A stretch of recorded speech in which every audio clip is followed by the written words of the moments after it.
Son de quoi? Son de quoi? Miel de son. Non. Mishka. Ils m'ont le battu que parce que comme on bête dans la team, Wata Siko.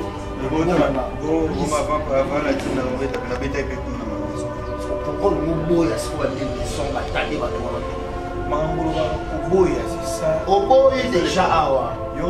Pas tout le monde a mis sur la Oboya, c'est ça le problème. Là, il y a une classification à faire. Tout ça, tout classer ma campagne. Héritier, classe, il y a là, faire cher des poules, la coste, Adjani, Bani. Tu comprends? Et c'est par rapport à sa fidélité, Navi Naïe, il y a Tigala qui a recruté tous les autres. Héritier a recruté tout le monde, je te dis, sauf personne. Naba tout au Tanguy, il a recruté Tadé. Glody Diasiga, la mignonne, la mignonne, Tracy Mbelenga bro, Kata. Mesdames et messieurs, merci beaucoup de nous recevoir chez vous. Vous êtes très nombreux, vous qui avez choisi Tonton de la presse, Juvenal, Bakibala Chou, Emeris, Lumingo. Donc, merci beaucoup, mesdames et messieurs. L'actualité dominée dans la ville-province de Kinshasa, dont on essaye tous les jours de parler par rapport à la team Wata, groupe cher de Héritier Watana, avec le boss, le nouveau prince de la rumba congolaise. Donc, lorsqu'il y a un nouveau prince de la rumba congolaise, on est censé, nous tous, sans distinction aucune, Yakolobena. Voilà, raison pour laquelle je reçois Mishka Ngandu, chef d'orchestre Morobo, pas comme les autres, mais c'est le Chico Meno Vantard, fils du bourgeois Yakalaya, dans le monde de la musique, il passe à la combo. Voilà par rapport à l'information qu'on a là-dessus. Je ne serai peut-être pas en mesure de vous en dire plus. Je rappelle à tous les internautes qui nous suivent, mesdames et messieurs, vous pouvez s'en rendre à temps. Tobeta masolo mususu. Jogo azali boso nga awa. Akena rapena ba Paris, akena ba Belgique. Ya rochela on peut maquiller l'été la télévision. Bastet, n'en parlons même pas. Ce que sera solo la vérité, tu vas bouler orgueilleux. Lorsque j'essaie de parler comme vérité, tu vas bien en porte-parole, comme autour. Mais tant qu'il y a eu Onganaza, Juvenal qui bat la tonton de la presse, il y a Emeris, donc Naza Likolo, il y a Makambouana tout. Mishka Ngandu à qui je dis bonjour. Bonjour, tonton J.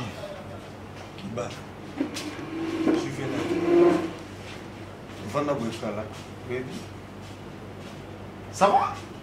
Oui, ça va très bien. Par la grâce de Dieu. Par la grâce du Tout-Puissant. À retenir que le fils d'un bourgeois, oui. Mais mon père ne fut pas trop riche. Mais c'est un papa responsable qui a eu à nous éduquer, à bien construire sa famille. S'il est aux abonnés. Oui, l'école, les études, et puis voilà. Mais me dire que la musique, et à ça comme non. Non, la musique c'est ma passion. Qu'est-ce que les gens disent de Mishka Ngandu? J'ai un don. Qu'est-ce que les gens disent de Mishka Ngandu? Yo moso vandi batwa lo brani. Par rapport à yo, va décrire comment?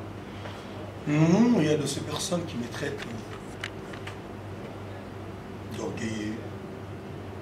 Il y a de ceux-là qui disent que je suis un peu hautain et tout. Mais je veux me référer d'une chanson de Weranson. Ah bon? Ah bon? Kojize moto na mosika ezali mabe. Approcher pembeni kweba ndenge na ye. Voilà.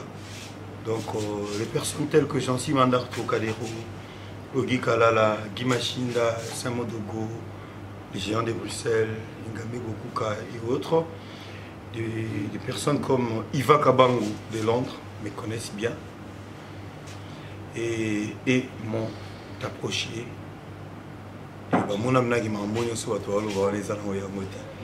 Donc Mishka c'est un simple garçon,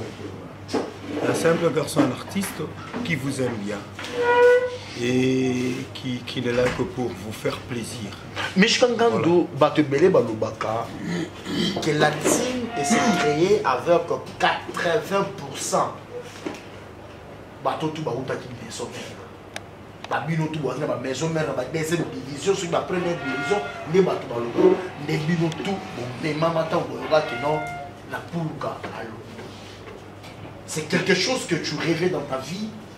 On dit ça que moi, ce qui est raté dans la maison mère avec le héritier de la musique africaine, que l'étoile brillante de l'Afrique centrale, le musée, l'étoile, le climatiseur de Kinshasa, que je vais faire ma carrière avec le boss.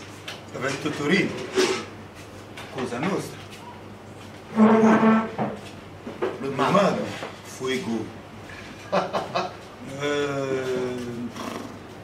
deuxième division, première division, je sais pas, musique comme la mission, tout solo la bien. Tout solo la bien. Division, c'est mon deuxième division, troisième division. On a tout mis. Mais yo mon point que la maison mère et ça la première division, deuxième division. Et ma division n'est en matière de football, ça m'a été équipe Moko. Par exemple, l'AS Vita Club ou soit Imana Moté Mapembe. Car équipe, car on a équipe, car soit Moko ou deux équipes avant le baguette. Puis on est dans la première division, dans la deuxième division. Division et Ramrambouya Fédération. Fédération a classé la division. Division première, la division seconde ou encore la troisième. Aucun c'est comme mon corps qui est dans la deuxième division. Première division. Au deuxième division, il y a maison Yo zara na 4e maison maison fédération. Yo zara na 4e division. Nazala la division T. Yo zara sur WAP. Quand on reste Ah. Au salaire combien de temps dans la maison? j'ai fait une année. Pourquoi tu s'entends tu as perçu pourquoi? Au Santan là. Au Santan là. Tes bateaux baota la biso ba biboué te. Bateau baota la biso, je te dis ceci. Bateau baota la biso est belé. Lorsqu'on parlait d'héritier, Tadé, miel de sang, please, lorsqu'on parlait d'héritier, Tadé, miel de sang, et bois longtemps. Je me souviens bien de l'époque où l'on parlait d'héritier, Ferré, Babindoumbe, Serge Mabiala, Japonais, Flam Kapaya, Papi Kakol, Didier Lacoste. Voilà. Voilà. Moi, je me souviens bien de cette époque. Excusez-moi. Vous n'avez pas Non, non, excusez-moi. Je me souviens bien de cette époque. Tout sur la vie. Je te dis ceci. Moi, je me souviens bien de l'époque où on parlait de Léo Nobé. À l'époque où l'on parlait de Willy Seta. Je me souviens bien de cette époque-là, où l'on parlait des héritiers Watanabe, faire les chars de poule, Adjani, Mabiala. Parce que yo olingo nié, bandeko oyo récemment ba autos avaient hérité. Parce que moi je parle de Tadé, miel de son, et bois longtemps, Ferrari, limousine. S'il te plaît. Na podium bazaka bongo. T'es na podium bazaka bongo. Le Bogard. Voilà un pays où on peut expliquer au bout. Tant que je suis héritier à télémité. Héritier au bête à l'issonner, héritier à tellement de médias, héritier à Zaroté. Vous comprenez? Voilà, Kabossé, Boulembi et tout. Toutes ces personnes que tu as citées, Baye, Goya après, héritier Wana Ozulu. Et comme à l'époque où il y a un et puis il y a un Moutazori, Bango, Batuto Zulu, Bawana. Nous, Batuto, héritier on se connaît aux bango autant que aux autres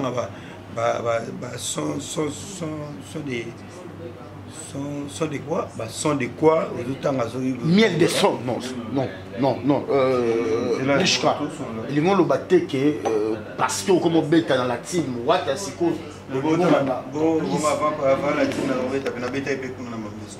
pourquoi le mot boya c'est quoi miel de son batade batouana Mangambolo Koboya, c'est ça. Oboya déjà awa. Yorolem ça yo. Pas de problème d'amis sur Koboya, c'est ça le problème. Là il n'a pas d'abord. Monique toute classification va faire. Tout ça, tout classé ma campagne les héritier, à son classe il pas bien là là-bas. Il va faire les chairs des poules, la coste, Adjani, bani. Je comprends. Mais c'est par rapport à sa fidélité. Navé naïe. Ne bango bakina, yatigala iko recruter bateau tous aux autant. Héritier a recruté tout le monde, je te dis, sauf personne. Nabatuto Tanguy, il a recruté Tadé. Il a recruté Miel. Il a recruté Nani. Au Cappuccino, on a fait un Vessele. Vessele. Sur le nous appelle comme moi Cappuccino, il faut à la peine bâtir qui a vu, c'est-à-dire, parce que c'était un grand chanteur. Donc, ce garçon type on a héritier a recruté bango tout au monde tout brigade héritier a recruté bango et on a l'ingagi au sala au classement comme il faut. Les problèmes avec nous c'est quoi? La vérité tu dois changer en fort, tu dois limiter les vérités et la vérité. Or la vérité c'est Dieu. La vérité a une très grande force. Lorsqu'on parle de Riti Watanabe, on parle de Werason. Lorsqu'on parle de Riti Watanabe, on parle de la team Wata. Produits fabriqués par qui? Quand on parle de Riti Watanabe, produits fabriqués par qui? Produits fabriqués par qui? Non. Je mal parle ou quoi? Écoutez, vous ignorez quelque chose. Les dons viennent de Dieu. N'est-ce pas? Les dons viennent de Dieu, n'est-ce pas? Il a un parcours, ce monsieur, Watanabe. Il a un parcours, je te dis, Juvenal. Il a un don qui vient de l'Éternel, créateur du ciel, de la terre, de tout ce qui se trouve. Mais pourquoi le coller à une personne comme lui? La vérité reste la vérité. Ce n'est pas la faute à la vérité, à la personne qui l'a dit, c'est la faute à la vérité. Tonton Gilles,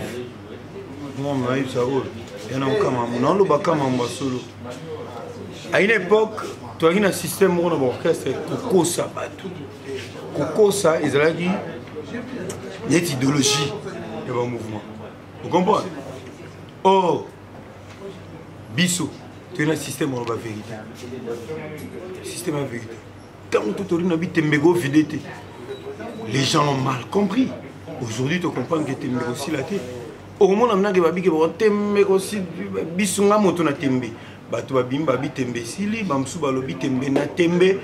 et voilà, Bino Tembe, Bisonko. Or, Bissot ça la idéologie fondée. Totorina, c'est un homme, je te dis, de loin, mais de près, pour approcher au monde, c'est un homme très intelligent, sage. Et au-delà de la sagesse, il a la connaissance et le savoir. D'où, à l'Obibou, à Bimisi concept à Tembe, à Tumusu Baye.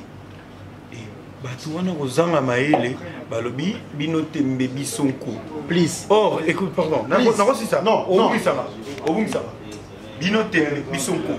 Yebisanga. Nanzambe, Salamokili. Alingara le bien ou le mal. Nzamba alingara le bien. Nko, eza bien, très mabé. Or, Tembe za défi. Lorsque vous parlez que Abimisi concept, il y a Tembe.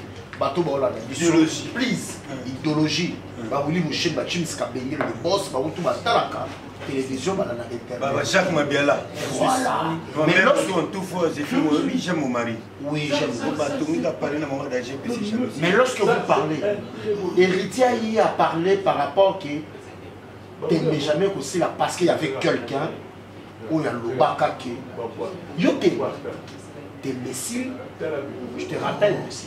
Je te rappelle de ça. Tu te rappelles de ça. Écoute, je te réponds. Tu veux au moins que je te réponde. Pose d'abord la question. Tu veux au moins que je te réponde. Voilà. Ça qui m'a qui bat. N'a pas rappelé le mot. Oui que tu as mis ce clip il y a risque. Bah tu vas commencer à la comparaison à clip. Nous avons fini notre album. L'album est sorti le 10 novembre 2016. Et avant ça, on a fini tous les clips. Tout ça, les clips, on a bien avant. Son académie de Bana Bozar va être maman. Que je salue l'étudiant Bozar. Non seulement ça, le clip nous suit, je reste. Tout là, tu as déjà bon. Mais par rapport à producteur Nabiso, c'est la même chose. La question autre. Na époque moko boye okokaka lisolo na wenge oyo tipo na biloba lobaka lobi ameka kosala mwa akoyi bayemelaka ye moto na tembe akoyaki na se et puis basirnomaka ye moto na tembe. C'était bien longtemps kazaka moto na tembe yango moni makambo tu ya batembe esaki nini ekobima batutu akomi na batembe tembe komi koto komi tembe na tembe koto binonde tembe bisonde koto tembe omoni tembe biso tokoloba biso tosalaka analyse ya makambo et puis le laboratoire à danger. Tu sais quoi? Nous avons des personnes, nous sommes entourés de gens très intelligents. Et c'est ça qui fait notre force. Tant que tembe, juste tembe, en français, les a des filles. Mais vous avez à parler de tembe parce que please.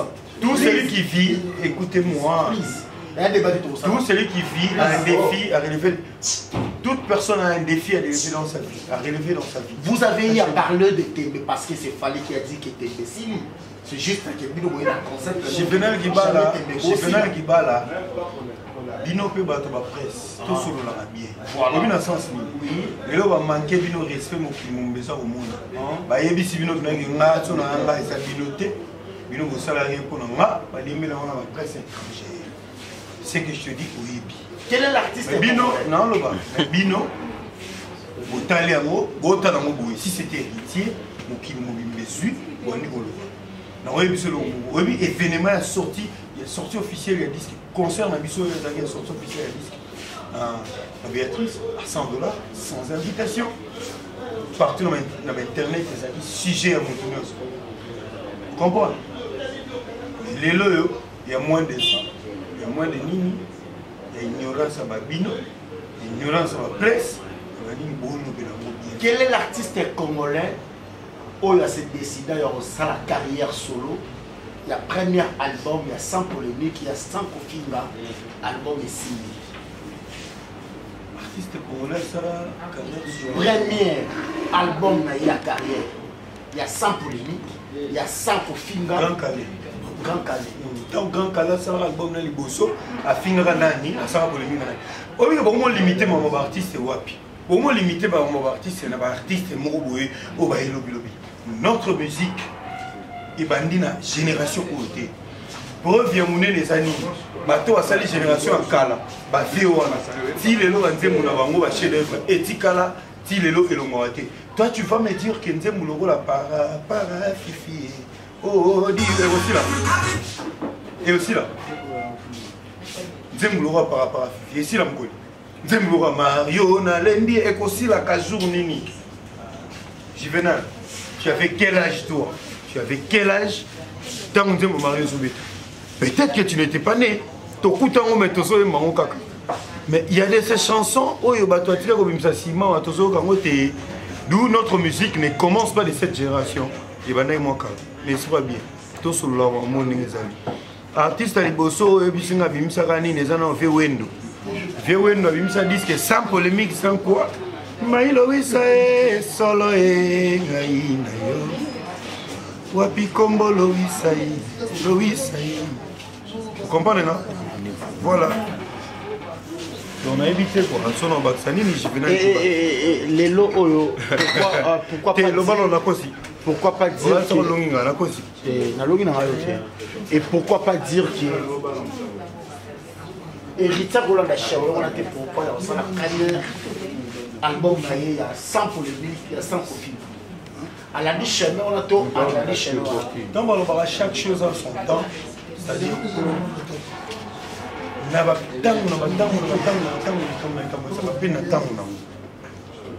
mais avant on a porté na makambo zo lingo mais il faut expliquer à ça polémique en wapi penana. Ah bon?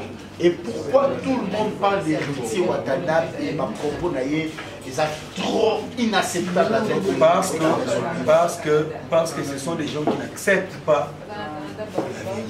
Quel genre de vérité que vous parlez? Quel genre de vérité? On a parlé de la musique intelligente.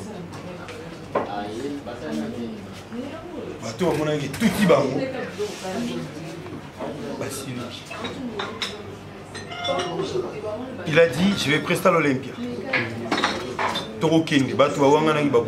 N'est-ce pas que ça fait les visas et tout. Et la suite, ils ont raqué. Toujours que les States va côté fiti. Va créer. Il y a eu ça aussi. On a lobby à ce qu'on a cosé. On a cosé. On a cosité. Donc voilà, c'est comme ça. Le Watanabe, tout orina. A pour ça, m'a ramené nerfs aussi. Mais c'est très bien. La polémique, on est bandé les lotis, bandé na bisoti. Au moins, à l'époque, moi, on que Seigneur Lei, moi, polémique, pena. Mais, bah, sangana qui va y manzem. Mais les autres, on a et baby. Bah, vieux, bah, c'est là quand la génération où ils ont maté. Mais bah, toi, les lobalingo, c'est l'été. Bah, l'ingité que la génération soit la simon, on va émerger. Système en comme il a né on a monté tout faux. Ah où mais la wana til bela il faut qu'on fait la wana ti wana fou. Wana fou donc au boti capé bah vieux n'est-ce pas bien que ce soit petit nabino. Il faut vous permettre à ce que bah jeune va évoluer pour relève yango ya musique et ça sans bongo. Mich Kangandu au jour d'aujourd'hui total à la télévision. Tant que tout le monde a le même podium, il fallait pour éviter qu'on fasse l'honnêteté. Ça vous dit absolument rien qu'un jour, tout le monde a fait rigoler dans la Ouéra, tout le monde a fait héritier dans la Ouéra ensemble. Ça me dit absolument rien. Nettement, ça me dit rien du tout. Ingratitude. Merci beaucoup pour une définition d'ingratitude. Est-ce que c'est nécessaire qu'il bâtisse sur ça en Mekokana? Est-ce que ça peut être nécessaire qu'il y a un mabé na place Oyouti? Koulouba mabé, c'est-à-dire quoi? Nini ya mabé malobi. Là peut-être c'est là on a dit non. Olobit. Il y a mabé, loba mabé nini oyo moni balobi, il y a place oyo ba outi. Sogi par exemple balobi qui voilà. Na y place mo ba futa ngate. On a mon qui est pour mabé. Mabé à moi. Té. So yo prends un exemple mabé mo ba via côté ba outi. Yakoloba que Juvenal Kibala tonga na salaka na maison mais banze muloko na basenga lokete bana ko beta te. Mais les loko mona basenga lokete okomona te ke boko sola dans le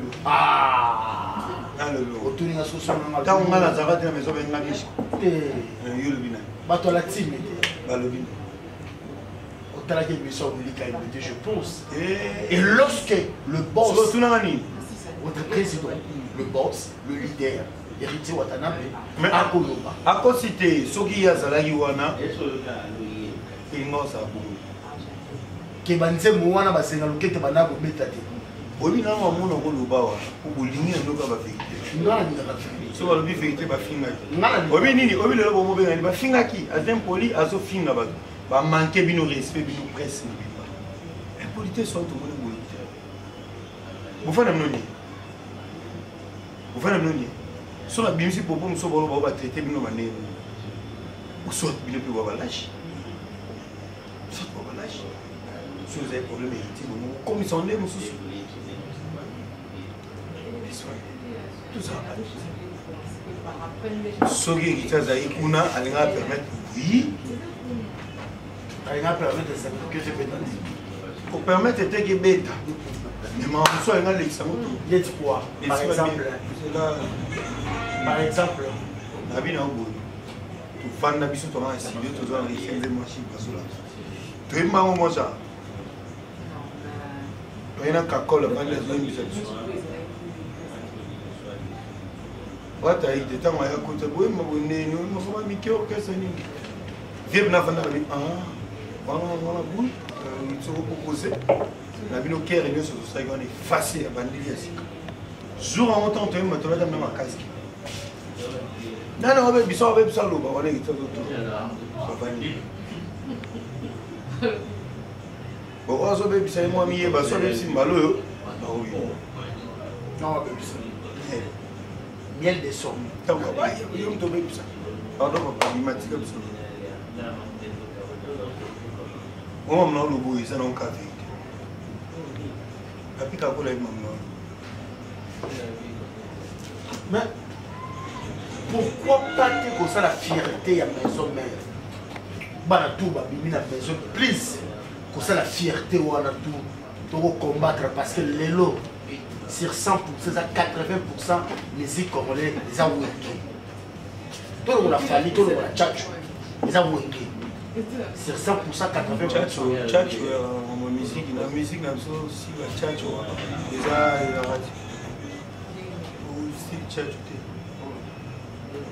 si le tchatch, mais ce que tu dis que tu finis, tu critiques. Mais ma propos na bino critiquer ça là. Parce que ma propos na bino na la team waka et que bima mal placé. Fierté aux autres tout ça.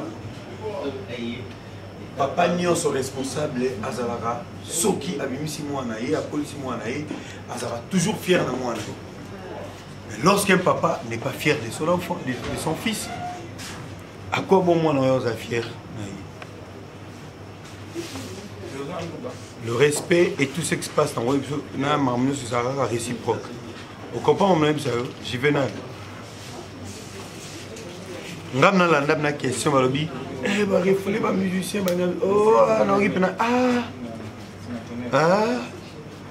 il y a fan partout. Il y a qui parlait. Oui. La vérité, qui parlait. Qui parlait. Qui parlait, Mishka. Ah, yo, au film ensemble. Réponse à ma vie, l'espoir de ça. Bon répondre, bon. À ça qu'on dit à son bic à moi, pour te dire qu'il n'est rien dans tout ça. Cynthia Kapachi.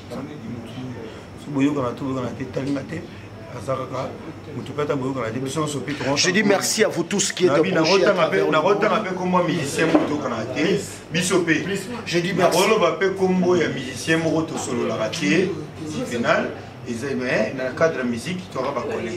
Karim Moko de la Baronne, merci beaucoup. Michael Jackson de la presse en ligne. Nous disons un grand merci à toi, Bibi. Lorali Vitalo, pourquoi pas aussi à celle qu'on appelle la plus jolie dame de Belgique, Philomène Lumego. Nous disons merci à toi, maître Nathalie Dembokabea. Je vous dis merci moi aussi. Je comprends pourquoi à quel côté il faut que l'on l'a vu sur le moment. Et le monde comprend bien le chroniqueur, il y a système aux amis polémique. Quel est l'artiste le plus populaire de Kinshasa? L'artiste congolais le plus populaire de Kinshasa? Non, mais tu as ma soloté, dans le lobby en général. L'artiste congolais le plus populaire. Il y a ma question, surtout l'artiste étant à répondre. Je suis pour Deloba. Non, Lobati. Il faut un micro, l'artiste le plus populaire. Qui sont les chroniqueurs, c'est-à-dire Sans ça, oui, l'artiste est populaire. Qui sont les artistes congolais qui font la fierté de la République? Tous les artistes congolais, de la RDC. tous les artistes congolais qui sortent, au Bagenda Banda, la fierté à Mboka Nabiso. Qui sont les artistes congolais qui Bah, font la fierté à Mboka Nabiso. Artiste et tout, il y a pas congolais qui sont banda. Zéna Bisono. Obi tant mino le bara, artiste ont sa fierté. Obi botan aga ba kombo boyebi. Ba kombo tu connais Ray Lema. Tu connais Ray Lema. Tu connais Kanda Bongoman. Ce sont des artistes congolais. Ça la rappelle comment on a fait le banda. Au pire pour Karamaka, comment on va tout le monde on va faire un cadre polémique. Ray Lema. Kanda Bongoman, oui bien. Oui Kanda Bongoman. Moi je dis les artistes au bazar à la Mboka Nabiso. Yo mona alo Kanza Mikono so ati auto mona ati. Alo Kanza Zara Azara. Azara libanda mayala. Lo Kanza awa shiba mona ngaba. Vous expliquer. Ma mission sur ça va voyager chaque jour. Chaque jour, ba okuto ngotanga na mso wa ngai no presse ba Congo ba ni bani pour mo fanda na mo banda na kosi. Après tout est venu de porter parole. Tu as mis il y a administration. Tu as mis musicien. Démontrer plus aux amis Mishka. Est-ce qu'on a démontré nos français? Ça a plus un plaisir ou on a mis. Il y a mis la biso. Tu vas remarquer qu'il y a solo, tu as mis musicien. Ah! Puis ça la bonne na bato tout ba la biso ba la joie pichu na man. La joie pichu na man. Jacques Matala. Ana Jacques Mabiala. Robert Manzabi à Suisse. Voilà, il me la scope ça va perdre ma na chef futanga la binga kayo mingi. Soki okomi angelu na ima papu na yo. Na mema komisika nyonso kolinga. Wate ofutanga te sala gratuit par l'amour. Mama pekisanga na bomwana na linga te. Yondo bukisi ngai mibekwa mama Jansi Manda plaisir na pesio na bolingo nango zala zala devant na pesio mama tête junior ozala partout na lingi ozala na mema kuruza bolingo babenga ngai yuma na quartier je suis fidèle. Plus que la fidélité, oh maman, c'est pays arrêté, c'est pays arrêté, ma brigand d'amour, un érapé qu'ici, balovenir son amour, cassé à favoriser à la Rachel comme une marche à suivre. Yéba comme mère des amoureuses, au col la tête d'Abraham, père des nations, enfant prodigue à Senga Bomingo. Je pense bien. Ah, je pense bien. Là, c'est bien. Jamais sûr. Ah, n'oubliez pas qu'on a aussi des papas ici. Quand est-ce que vous voulez père de la maladie? Mais non, papa, est-ce que c'est pas dit? Papa va aller dans ah, la famille. Otema mongi teo. Okomyo moni sanga ba manana miso. Il a vané, il a Africa, nous accompagné. Africa. Il a Kaero, Génie, Koro, Willy de Soye. Merci beaucoup. Nous sommes arrivés presque à la fin de cette interview. Tout le monde a dit Mishka. Tu vas retenir par rapport à l'interview. Nakim Bar, chef de Makassi. Est-ce que l'on a Christian, Déborah, qu'est-ce que les gens préfèrent? C'est mes Kimbar, ça va cadre moi et tout. Ah, ils aiment bien. Pour ton Kim, autant on a une à Évry, il y a une à Viry-Châtillon. Au salaire, on a besoin de poids. Au salaire, on a besoin de poids. Tourne comme. Il y a solo. Les a dégâts. Moi, je venais à l'impression qui vont gagner qui vont bras. Yo na moto yo ya. Les a tout te ba to te ngamundi. Aussi on a beaucoup to na shell. Na shell. Tout ta titinga na shell. Bon. Tu yo le casco na sarcelle. Pour to kota Christian là no mo j'ai fait. On a parlé. Et on en a parlé. Kindoki. Parce qu'après, on a. Tout ce même beaucoup. Si la vie pas la Lingano, on a Gino Tchèque. Roi de France. Alors, qu'est-ce que les gens peuvent retenir en un mot? Mais la musique congolaise, elle est fast. Tout limité musique dans ma place, mon côté. Et bateau mon sous, comme nous sommes avec une world. Vous avez même un rythme, oyo. Les gens ont révélé le mot. Oui, badang. Oui, badang. Les trios d'assouf. Doucement, doucement, doucement. Oh, yeah, man. Nasombangando, les crocodiles. Bakena, Mamsou, Bakena, on se retrouve en Côte d'Ivoire. Même style, Nabiso, oh, les lots, Ivoiriens, va salaire comme couper décalé. Vous comprenez? Et comment couper décalé? Et Zongia, ou Abatomo Betan, oh, Wana World. Non, non, Rumba, Nabiso, c'est ça, World. On peut sur exemple, moi. So ba sin zembo rumba. Ba pesa on Céline Dion mbia. Obenga on. So ki Céline Dion mbia rumba. Obenga world ou obenga musique ni. So obino obenga world on a évité d'ailleurs la rumba et uta kiba. Ko uta kiba au 4 tati ko comment c'est du world déjà. Na évité sur la côte. World musique et bandara déjà depuis époque va grand Calais. Pour preuve ba fille on avait été à Kiba, ba jeune à l'élo on avait été à Kiba. Na cause il y a on a zolo bano. Ba fille ba seigneur lei ba betara na ba Madison Square Garden na state. Ba jeune à l'élo on avait été à Konata. Donc c'était déjà du world. Ba complexe à pas mes photos pour la musique même surtout pour ça qui est miligoso. Les deux comme na côté na boîte mo ba ivoirien au côté na boîte mo ba to betara ba tanzanien ba ko betara ba to kutalo o wi net ba tanzanien ba ugandais na mambo musique ba la bate ba camerounais ba ko la bisota il fait ba yekola awa ne ba banudi bango ba yekola awa mais les deux comment on se comprend c'est par rapport à esprit mabi ba to lingo ndima ba ningati ba c'est esprit mabi sur le même vérité comme il faut. Bateau va contacter. Et va contacter plus 243 81 93 98 552.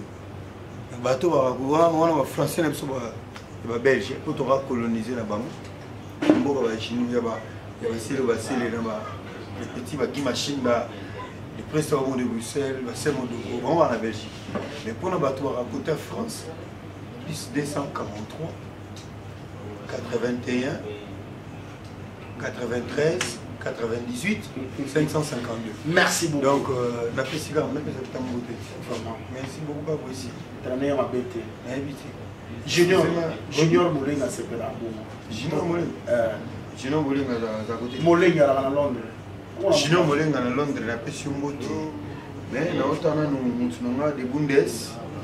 Landry nous a des Bundes, la pression moto. Pression moto na Iva Kabangu, bébé Yvette. Il y a rappel à Londres. Grady Louba qui est à Londres. Nyota à Londres. Et Jean-Cy Mandar Tokadero. Viens Jacques Mabiala. Et excusez-moi. On a la bord moi la culture. Ça va moi déçu que ce bazani. Je vais qui va y avoir non ça m'a dit. Bon mais bon voilà cool. Et là on voit tout créer. Voilà. J'adore la perle. Mère Lydia nous autres boyangouat. Mère Lydia. Liste examen l'étape. Mère Kabibi, les transferts les plus chers. Yes, à transfert, les transferts les plus chers dans le domaine et tout. Merci beaucoup. T'es donné Thierry, n'a Pichu Gwengo. Ok. Mais, n'a pas sanité Robert Manzambi toute la Suisse en parle. Nous sommes arrivés presque à la fin de cette interview. Please. Et toi aussi, c'est une mission de l'année à fou. De l'année à bien. Toi aussi, c'est bien. Qui commence bien. Mais pas fixing pour la Bénin Mumba ou Bananasté. Il y a Didi Diakis qui est Bananasté. Et c'est bon, on a moté belé. Sans oublier la délégation Benfica. David Loutete, El Manitou, Sarkozy le Zambé, Monsieur Montebele, Mas béni mon coup, je vous aime. On est dans Vida, je dirais. Je dis merci à vous tous qui étaient branchés à travers le monde, vous qui avez choisi Tonton de la presse, Juridal Kibala. C'était Mishka Ngado, chef de l'orchestre de la team. Merci Martins.